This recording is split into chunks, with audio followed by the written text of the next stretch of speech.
Okay, so the occult basically works really through words and phrases and symbols and archetypes and shape and color and sound. So through those devices, if you can alter people's basic fundamental axioms of what is real and what is true, you have them on your strings. That's how the dark occult works. One of the most basic fundamental ways that it works is through words and word manipulation and wordplay.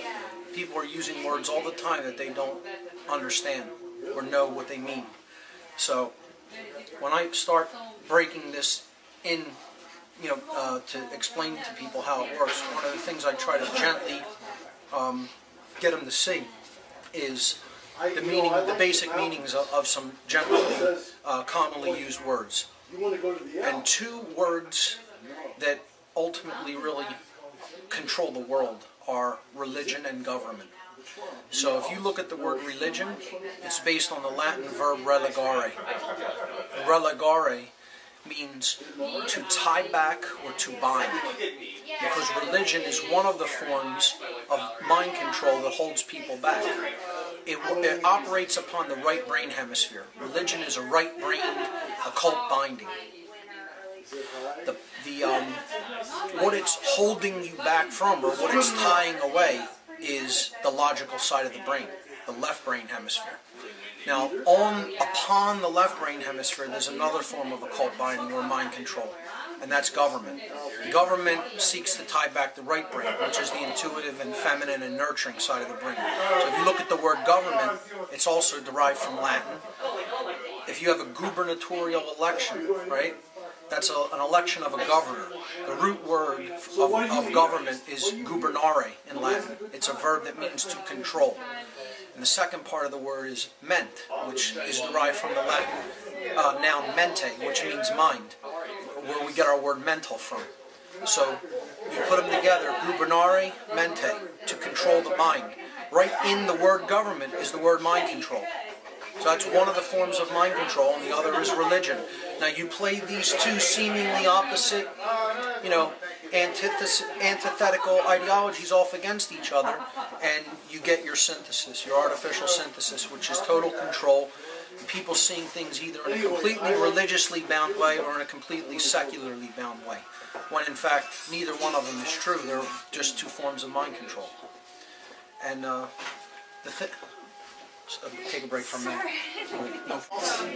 So what they're really played off against each other through is money. Money is always involved in both government and religion, and it's involved in controlling people no matter whether they're religious or secular. And the very word money is a form of mind control. Money is a proxy. It's something that's created by the occultist and given to people as a proxy for something they lack. Money, the word money, is, you break it in half. M-O-N, which is the root word for one, mono, and E-Y, which we get E-Y-E from, I. If you actually pronounce phonetically the second part of the word, it's mono-I, mon-I, one eye. The one eye. So it's a proxy for the vision that is acquired through the opening of the one eye, the pineal gland in the center of the head, the all-seeing eye. The stone the builders rejected in Freemasonry. Money is given as a proxy to people who lack this inner sight, as a proxy for it, to say, here, take this instead of money, in place of it. The true money, in place of the one eye being open, take this and use this and look at this as your value and your worth and your way to acquire things in the world. And it's right on the money itself, on the printed bills, is a symbol of the one eye, which I don't have time to get into now, but because that'll it could take an hour to break down the entire seal on the reverse side of the Great Seal of the United States, the symbol of the all-seeing eye in the pyramid. But they're placing the symbol of the one eye right on the bill that they call the one eye, okay? And they're coloring it green. So they're using frequency as well, because green is the middle of the visible spectrum. So again, they're giving that to you as a proxy for balance and centeredness. Okay, the one eye is in the middle of the head. Okay, it's in balance. It's in the middle. It shows you truth. It brings balance when it is awakened, and there's chaos and imbalance when it is closed. So they're coloring the money green, which is right in between the visible spectrum of light, right in the dead center, the green frequencies of what the eye can perceive. So that's why they use that color on American money.